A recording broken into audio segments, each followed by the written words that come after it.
Por vários meses, Fernanda Montenegro, que na época já era uma atriz reconhecida, pediu a Nelson Rodrigues que escrevesse uma peça para ela e o grupo de teatro que integrava. O Nelson relutou, relutou, e quando finalmente escreveu a peça em 1960, o resultado foi O Beijo no Asfalto, logo encenada no ano seguinte, que se tornou um dos seus títulos mais conhecidos. É sobre O Beijo no Asfalto que nós vamos falar hoje. Comprando este livro ou qualquer outro produto, desde que através dos links abaixo da Amazon, você ajuda o canal. Além deste vídeo, você pode se aprofundar nessa história lendo o texto que eu escrevi no meu blog a respeito dela. O link está aqui embaixo. O Beijo no Asfalto é aquele tipo de história em que, num ambiente aparentemente comum, onde os personagens são bem mesquinhos, bem medianos, ordinários e por isso mesmo viciosos, acontece um fato insólito que destoa da normalidade, e esse fato insólito provoca uma série de reações extremas por parte dos personagens que o presenciam. E essas reações extremas serão extremamente reveladoras de quem eles são e do que é realmente uma normalidade sadia e uma normalidade viciosa. A trama aqui é bem simples. O fato que deflagra toda a ação cênica é este: Arandir e o sogro Aprígio estavam indo à Caixa Econômica Federal obter um empréstimo em favor de Arandir, e o Aprígio, o sogro, o ajudaria com um contato que ele tinha lá. Eles estavam caminhando nas ruas do Rio de Janeiro quando um rapaz tropeça, cai rente ao meio-fio e passa um lotação que o atropela. Há todo um burburinho entre os passantes diante daquela cena tão trágica. E o Arandir, vendo aquele rapaz ali caído, de repente toma a atitude espontânea de ir lá, pegar e levantar a cabeça do moço que já estava nos seus últimos suspiros e beijá-lo na boca. Todos veem aquela cena e ninguém compreende o que está acontecendo. O Aprígio, o sogro, não compreende. Nenhum dos passantes tampouco. E há ali também um jornalista, o jornalista Amado, que igualmente presencia o acontecido e se pergunta: por que Arandir beijou outro homem? Outro homem, a princípio, desconhecido. Ou não seria desconhecido? Seria um amante. Arandir tinha um amante? Esse rapaz era casado? Esse rapaz traía a esposa? Ambos traíam a esposa numa relação homossexual? Teriam os dois brigado? Teria o rapaz sido, na verdade, arremessado contra a lotação por Arandir em razão de uma briga anterior? Essas são as várias questões que vão movendo a peça e vão se acumulando e crescendo cada vez mais numa série ininterrupta de especulações que vão sendo movidas. Movidas por Amado, o jornalista sensacionalista que logo vê ali uma oportunidade de ganhar dinheiro e começa a desvirtuar os fatos na imprensa, a fazer disso primeira página do jornal e a tornar a vida de Arandir e sua família insuportável. O próprio Aprígio, quando vai contar o fato à filha, afinal o Arandir ficou retido no distrito policial, dando depoimento, ia se atrasar, alguém precisa contar para Selminha, a esposa, o que tinha acontecido. O próprio Aprígio vai lá, o pai, conta isso para Selminha, conta isso para Dália, que é a outra filha que mora com a irmã. Só que ele também já está cheio de desconfianças. Ele não sabe o que aconteceu, é desconcertante. E começa a fazer uma série de insinuações. Nisso, a coisa vai se tornando perturbadora, os vizinhos começam a zombar, a caçoar, a formular hipóteses.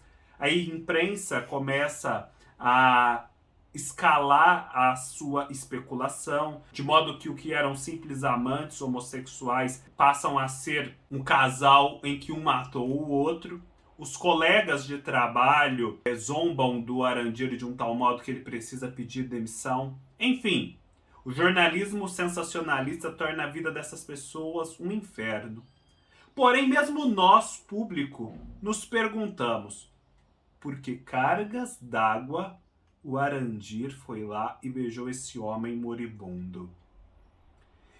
O interessante é que a peça vai se desenvolvendo, essa escalada de desinformação vai se avolumando e nós vamos descobrindo coisas a respeito dos personagens.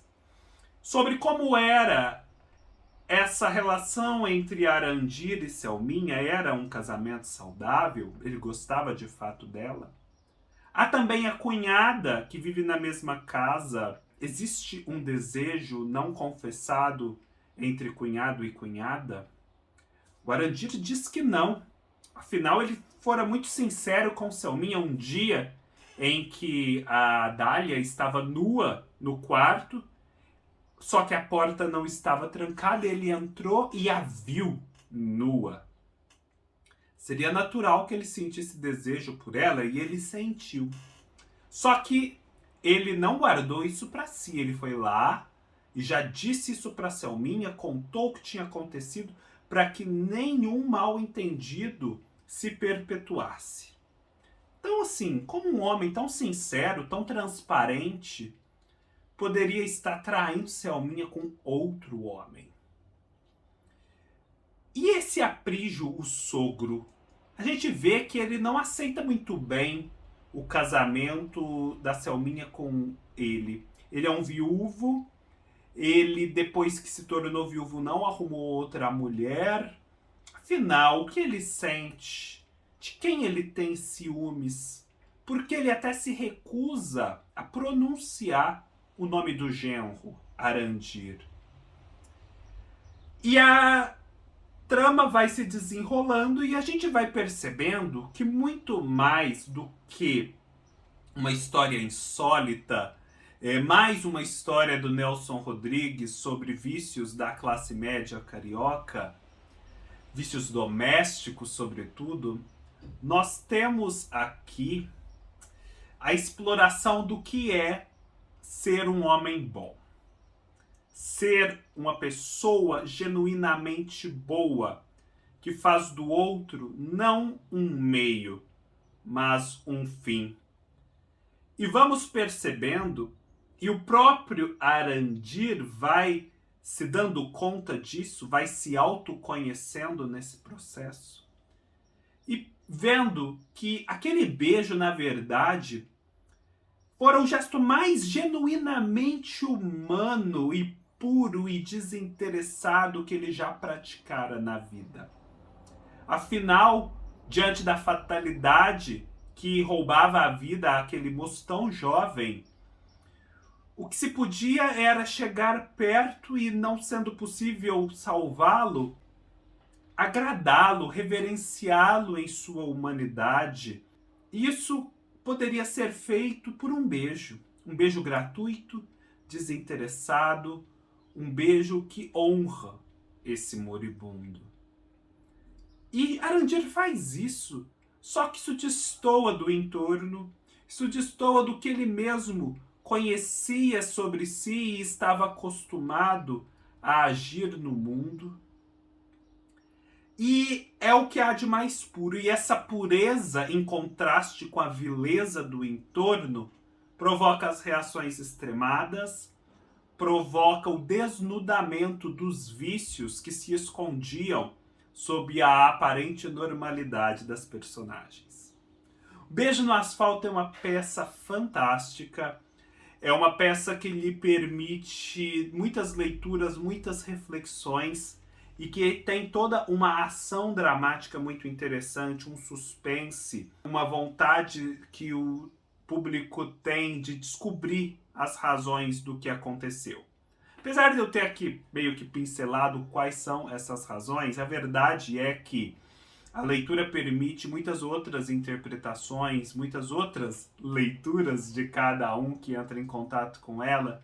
Portanto, o que eu disse aqui muito pouco esgota do que o livro tem a oferecer. A forma como os diálogos são construídos é extremamente interessante. Os personagens estão todo o tempo sem saber exatamente o que dizer. As falas são entrecortadas. Eles começam a falar uma coisa e há um ponto final. Eles são tomados pelas emoções e não conseguem concluir o pensamento, o raciocínio. Eles falam como que por espasmos. E justamente porque eles estão diante de uma experiência insólita que traz à tona coisas que eles mesmos desconhecem a respeito de si, a respeito de seus sentimentos, a respeito de suas vidas. E aquilo que aflora e que se revela é perturbador e prejudica a fala, prejudica a expressão. Espero que vocês leiam essa peça, é interessantíssima. Essa edição é muito bacana, ela traz aparato crítico tanto na quarta capa, quanto na orelha, quanto no pós-fácio, além de trazer várias imagens da primeira encenação com a Fernanda Montenegro, entre outros grandes atores e atrizes da época. Deixem nos comentários se já leram ou pretendem ler, deem um like se gostaram, se inscrevam no canal, sigam-me nas minhas outras redes sociais, o Scooby e o Instagram, todos os links estarão aqui embaixo. Leiam-me no meu blog, leiam sobretudo os textos que eu escrevi para as peças do Nelson Rodrigues. E nos vemos numa próxima oportunidade. Até mais.